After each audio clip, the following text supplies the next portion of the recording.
Assalamualaikum warahmatullahi wabarakatuh. Selamat pagi anak-anak ibu kelas 4C. Semoga hari ini dalam keadaan sehat selalu. Anak-anak, marilah kita belajar pada hari ini. Sebelum belajar, mari kita membaca doa ya anak-anak ya. Oke anak-anak, terima kasih yang sudah membaca doa. Mari anak-anak, silakan disimak ya materi untuk hari ini.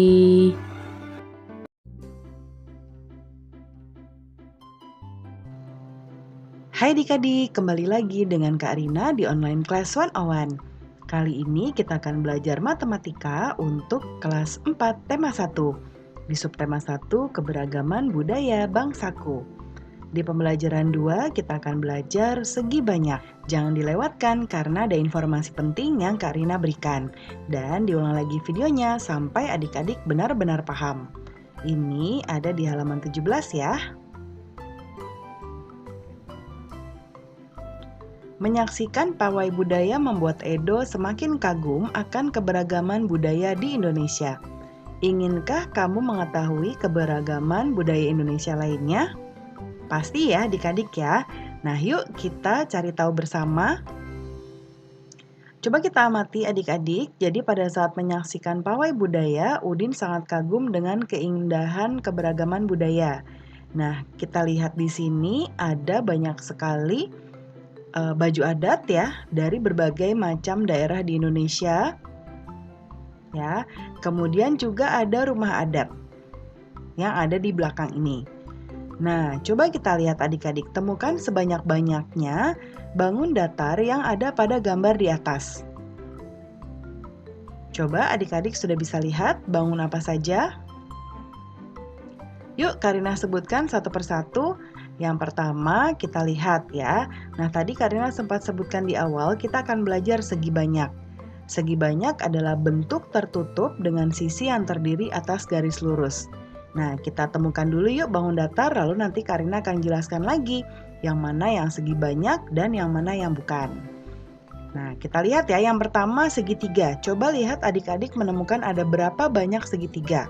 Atau mungkin bisa disebutkan saja beberapa contoh bangun yang ada segitiganya di sini. Karina bantu ya. Ini. Di sini ada segitiga. Lalu ini juga ya.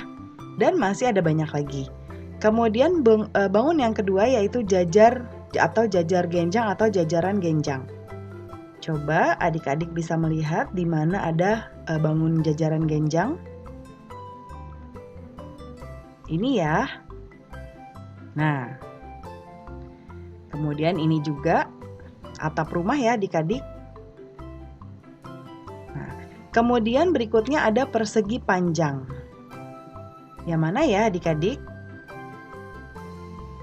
Ini ya, pintu yang ada di sini. Kemudian ini juga. Nah, kemudian berikutnya ada trapesium. Nah, trapesium itu yang seperti ini ya adik-adik. Lalu setengah lingkaran seperti ini. Kemudian ada juga lingkaran. Nah, lingkaran itu kita bisa melihat di sini di lampu mobil.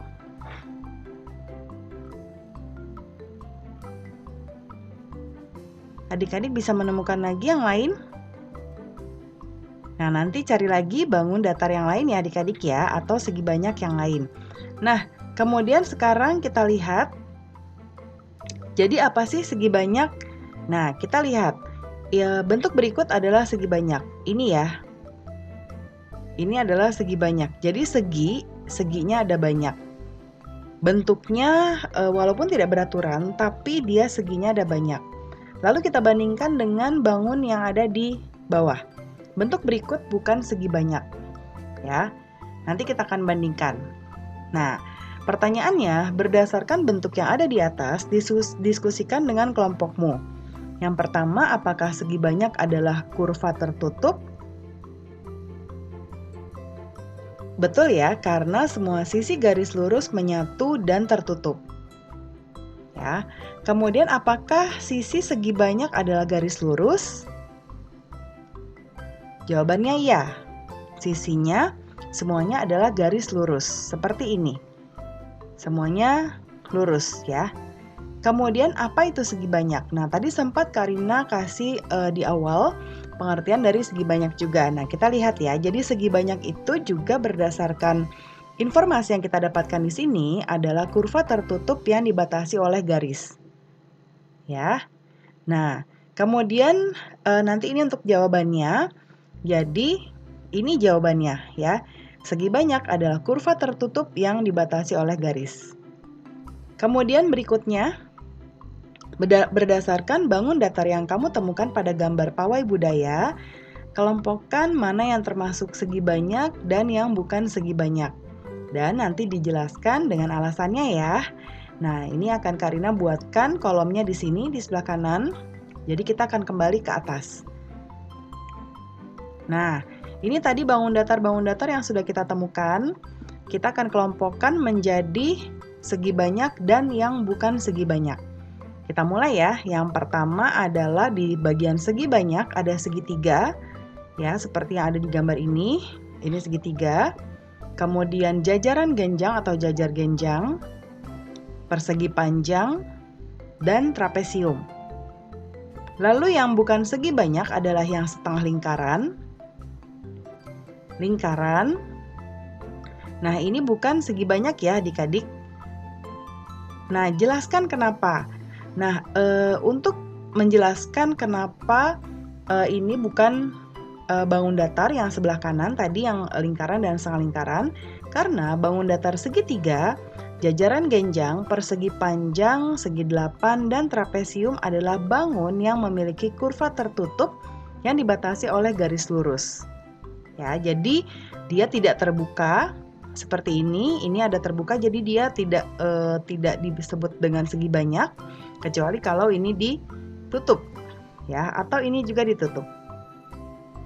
Nah, kalau ini tidak karena dia tidak ada sisi garis lurusnya. Semuanya melengkung atau lingkaran.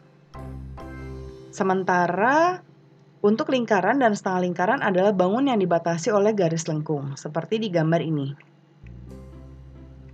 Ya, dia ada garis lengkungnya. Atau setengah lingkaran juga seperti ini, walaupun ada garisnya, tapi dia ada garis lengkungnya. Jadi dia bukan segi banyak. Nah, kemudian berikutnya, sekarang kita coba amati di lingkungan sekitarmu, bentuk segi banyak apa saja yang kamu temukan. Nah, coba adik-adik lihat ya. Nanti adik-adik kelompokkan lagi di kolom segi banyak dan di kolom bukan segi banyak, seperti ini ya. Yuk kita lihat, kalau Karina lihat ada segitiga, ada persegi, persegi panjang, segi delapan. Kemudian di bagian bukan segi banyak ada lingkaran, kemudian setengah lingkaran, dan ada gambar love juga yang seperti ini. Ya, ini bukan termasuk segi banyak. Tulislah contoh penggunaan segi banyak yang ada di sekitarmu. Nah, contohnya ada atap rumah, mobil, buku, kotak pensil, dan juga lemari. Kemudian, apa manfaat segi banyak dalam kehidupan sehari-hari?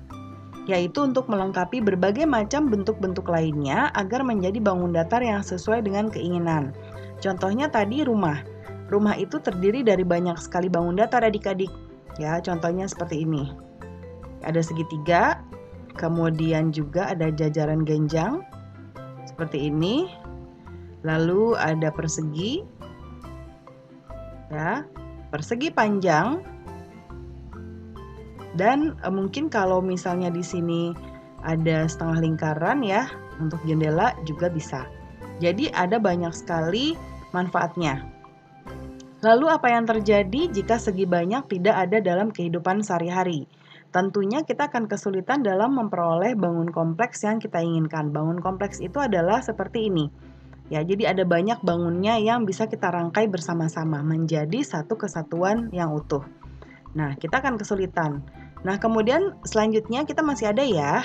Coba lihat, ini ada gambar sarang lebah. Bentuknya seperti ini adik-adik. Ya, nah ini gambar lebahnya. Lalu, tahukah kamu bahwa sarang lebah juga terdiri atas segi banyak?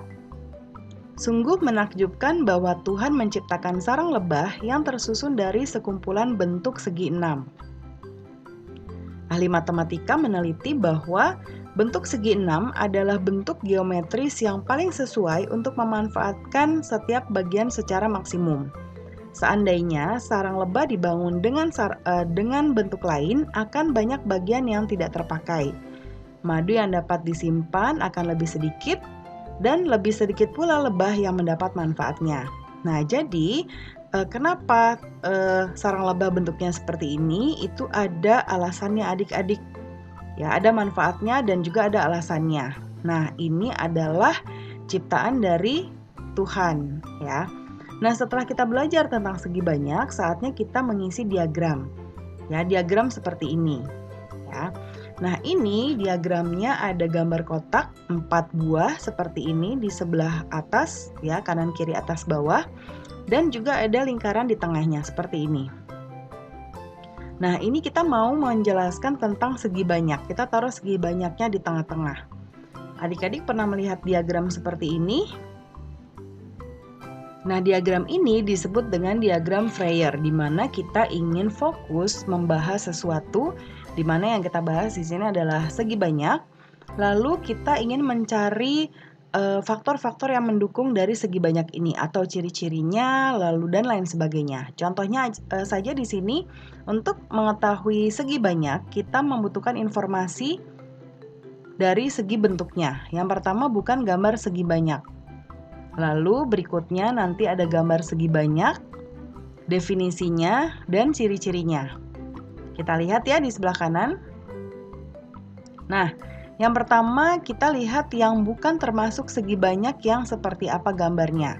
Karina contohkan, pertama setengah lingkaran, lalu seperti ini lingkaran yang tidak penuh, kemudian gambar love, dan gambar seperti ini. Ya, lalu kita ke sebelah kanannya ada gambar segi banyak.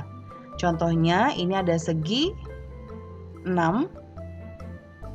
Kemudian ada trapesium, segitiga, jajaran genjang, persegi, dan persegi panjang.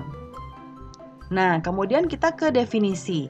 Definisinya, segi banyak adalah bentuk tertutup yang terdiri atas garis lurus. Ya. Dan ciri-cirinya, pertama ciri-cirinya berbentuk garis lurus, tidak ada yang melengkung seperti ini. Kemudian bentuknya tertutup dan paling sedikit memiliki 3 sisi. Makanya kalau adik-adik lihat di sini ada bentuk segitiga. Kenapa sih Karina harus 3 sisi? Coba Karina gambarkan 2 sisi ya. Ini ada 2 sisi adik-adik.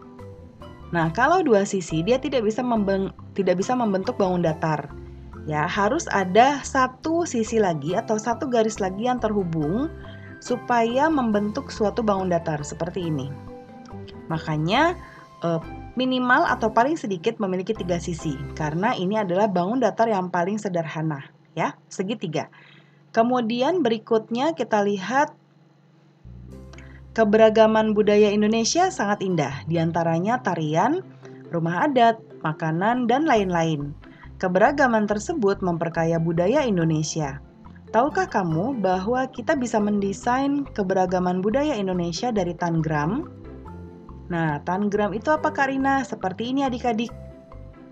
Ini dia, ya.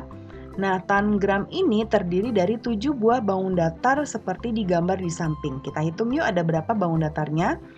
Ini segitiga, bangun datar pertama. Segitiga juga yang kedua. Yang ketiga ini ada jajaran genjang ya, walaupun dia terbalik. Kemudian yang keempat ada segitiga lagi. Lalu yang kelima ini ada persegi. Yang keenam ini ada segitiga. Dan yang ketujuh segitiga lagi. Nah, ini disebut dengan tangram. Nah, tangram ini kalau disusun itu bisa membentuk bermacam-macam pola atau bentuk. Ya, contohnya seperti yang ada di atas ini. Kalau disusun seperti ini tersusun dari bangun datar yang ada di sini adik-adik. Ya, disusun bentuknya seperti ini. Kalau kita perhatikan, ini mirip seperti orang yang sedang menari. Kemudian berikutnya kalau disusun seperti ini, bentuknya seperti rumah. Ya, rumah seperti ini. Dan yang ketiga, contohnya kalau kita susun seperti ini, tangramnya terlihat seperti yang sedang menari. Ya. Nah, seperti itu. Nah, caranya membuat tangram yaitu yang pertama, kita ambil kertas yang bentuknya seperti ini, persegi panjang. Kita lipat di sini, ya. Ya, seperti itu kurang lebih menjadi seperti ini. Lalu buka lagi, ya, buka lagi seperti ini. Nanti akan ada garis lipatnya. Ini kita sebut dengan garis lipat. Lalu kita ke gambar yang berikutnya sini, kita lipat ke sini ya, lipat di sekitar daerah sini. Ya, kemudian kita buka lagi sehingga garis lipatnya sekarang ada dua, yang ini dan yang ini. Lalu potong, yang dipotong yang ini ya, sehingga membentuk persegi panjang. Nah, sekarang potong persegi panjang menjadi dua buah segitiga. Ya, jadi ada dua seperti ini. Lalu satu segitiga dilipat lagi, ya seperti ini, dipotong jadi dua, jadinya ada seperti ini. Nah, kemudian ini bisa kita nomori dulu ya, 1, 2, karena ini hasil dari pemotongan kita tadi, 3, 4. Kemudian sebelum Karina menghitung lagi, kita ambil segitiga lainnya lalu lipat sedikit di bagian tengah seperti ini. Untuk melipat ini nanti kita lipat ke sini ya, jadinya seperti ini. Lalu dibuka dan dipotong. Dipotongnya seperti ini. Ya. Kemudian yang kelima, sekarang kita ini ya, itu kita lipat lagi seperti ini. Lipat lagi seperti ini ya. Lalu kita potong menjadi seperti ini. Jadinya ada bangun keempat, kelima, dan ini ada keenam dan ketujuh. Ya. Jadi kita sudah bisa mendapatkan tangramnya. Nah, itu caranya ya adik-adik. Pembelajaran kita sudah selesai. Nah, anak-anak kerjakan tugasnya ya pada halaman 18, 19, 20, dan 21. Dan anak-anak masing-masing membuat tangram ya. Boleh dipilih salah satunya, dibuat sebagus mungkin, nanti dipajang. Terima kasih anak-anak semuanya yang sudah menyimak pembelajaran hari ini. Bu Guru doakan semoga anak-anak semuanya sukses ya, dan diberi kemudahan dalam belajar. Anak-anak jangan lupa tetap semangat dan jangan lupa kita selalu berdoa. Assalamualaikum warahmatullahi wabarakatuh.